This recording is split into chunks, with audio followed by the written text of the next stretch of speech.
ورفض العبور، الطرد من الشوط الأول لمالي، سيناريو قاسي جدا.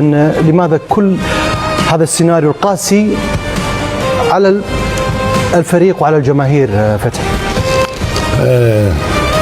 نحب نوجه تحية للاعبين الإطار الفني، نقول لهم يعطيكم الصحة، يعطيكم الصحة اللي عملتوا كل شيء باش ما ترشحوش.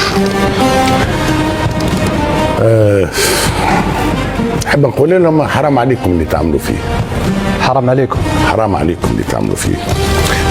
لا احترمتوا الكورة، لا احترمتوا الجماهير اللي جاتكم، لا احترمتم حتى الهدايا، وهدايا بالجملة، تونا هدايا بالجملة جاتكم. احترمتوش الهدايا وماذا بيا توا كي تروحوا تغزروا لروحكم في المراية. عندنا فريق مع الأسف وكأنه الفريق التونسي حالفين مقررين انهم باش يمرضونا، باش يعذبونا. الفريق التونسي تجيه على طبق الهدايا بالجملة. قلت أول الهدايا قال عصام، قال هذا هدف وقت الورقة الحمراء، لعبنا ساعة ونص وهما ب10، ساعة ونص وهما ب10، لكن احنا عدلنا النتيجة. وقتاش عدلنا النتيجة؟ وقت اللي خرجنا حنا بعل المجبري ولينا نلعبوا كيف هما ب10 واحنا ب10.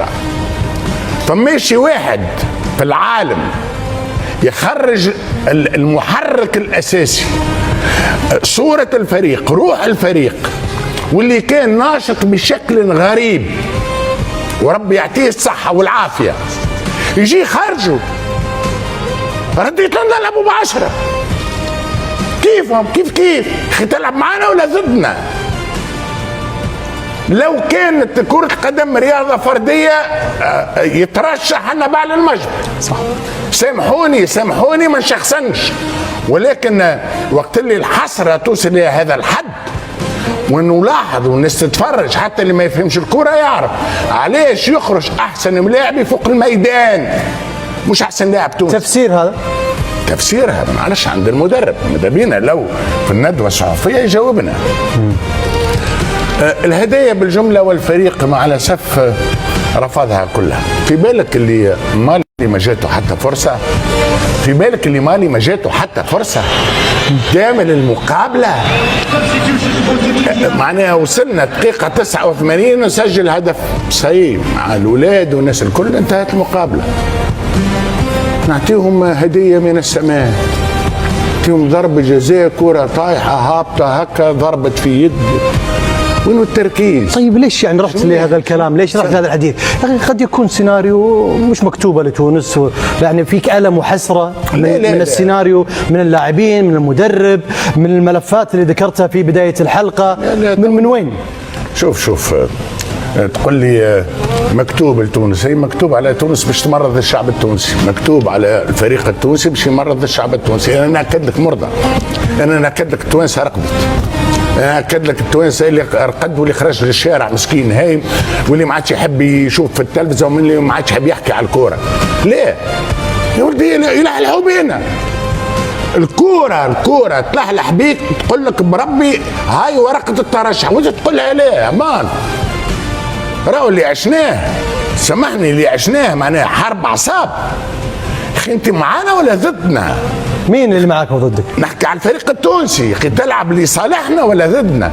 ناس جايتك في بالك الفريق التونسي، واي فريق التونسي عمره ما لعب، عنده قداش 16 سنه عمره ما لعب قدام غير 45,000 متفرج، لانه احنا الملعب معناها اقصى الحالات نعطيه 30,000 تذكره، 45,000 متفرج ومعاك وفي ملعب الدار البيضاء، ولعبت بالزي الابيض، وجينا في الاخر ترفع العلم الابيض وتخرج.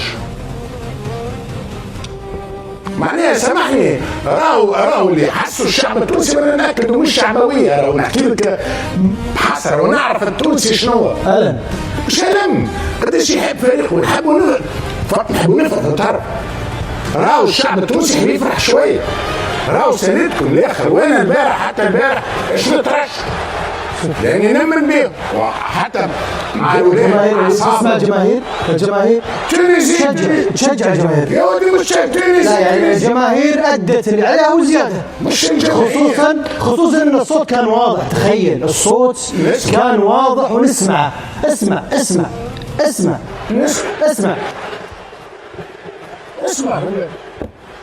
ما سمعتوش هذا، ما سمعتوش. اسمع بالله، ما سمعتوش هذا، ما سمعتوش. يعني احنا سمعنا في الاستوديو اللاعبين ما يسمعوا. يا نحب نقول فريق حزين غريق فعلا. قلت مكتوب والعقده ما انتصرت على مالي في 5 مواجهات. سامحني هذه يا مالي معناها اليوم المقابله، سامحني المقابله جايتك الغريب يلحقوا بينا، ترفضها يلحقوا بينا باش نترشحوا بربي برسمكم نترشحوا معناها. سامحني في ملعب مغربي، جمهور مغربي طرد لاعب، لعبنا ساعه ونص زايدين لاعب، ثم جينا عملنا حاجه ماهيش معقوله تماما.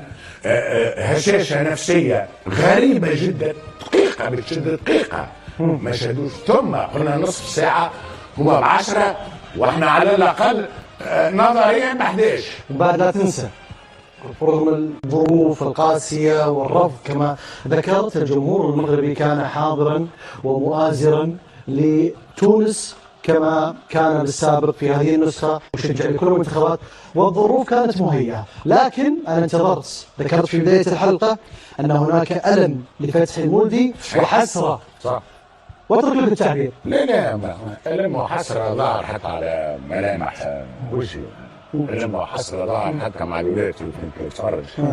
معناها أنا وحاتم. طيب والملفات؟ الملفات لا. عندنا مشكلة كبيرة في تونس.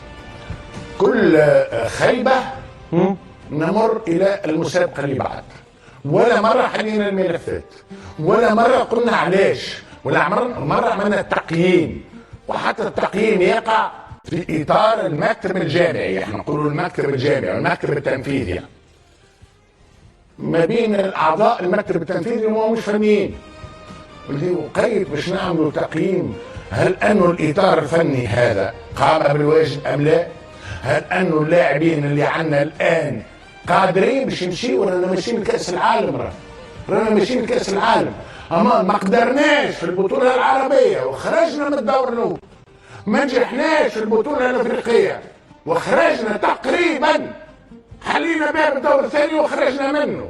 طيب الحل هنا فعلا الملفات تتحل، نقيموا إذا كان فما قرارات موجعة وغير محمودة، معناها اسمع العواطف خليهم على جنب، وخاصة الانتماءات خليهم على جنب، وأنه هذم أحباب وهذم أصحاب وهذم كذا خليهم على جنب. يعيشكم اليوم حلوا الملفات. المواطن التونسي، الشعب التونسي اللي يعيش كورة ويتنفس كورة راكم أمان، قطعتوا عليه النفس فعلا. اليوم حبست الأنفاس في الدقيقة الأخيرة، ثم في النصف ساعة الأخيرة، ثم مع آخر ضربة جزاء. برشا لاعبين معناها نقاش كبير، هل لديهم مكان في الفريق الوطني؟ برشا لاعبين ما جاوش، هل عندهم فعلا مكان؟ المحاباة والعلاقات عايشكم والمحاباة في مانيش باش نكون قاسي درجة محاباة وعلاقات موجودة. ما ذكرتها أثناء البطولة، تذكرها لأهل السنغال الخروج؟ لأني تونسي، وكنت تعلم نحب بلادي وكنت تعلم. أي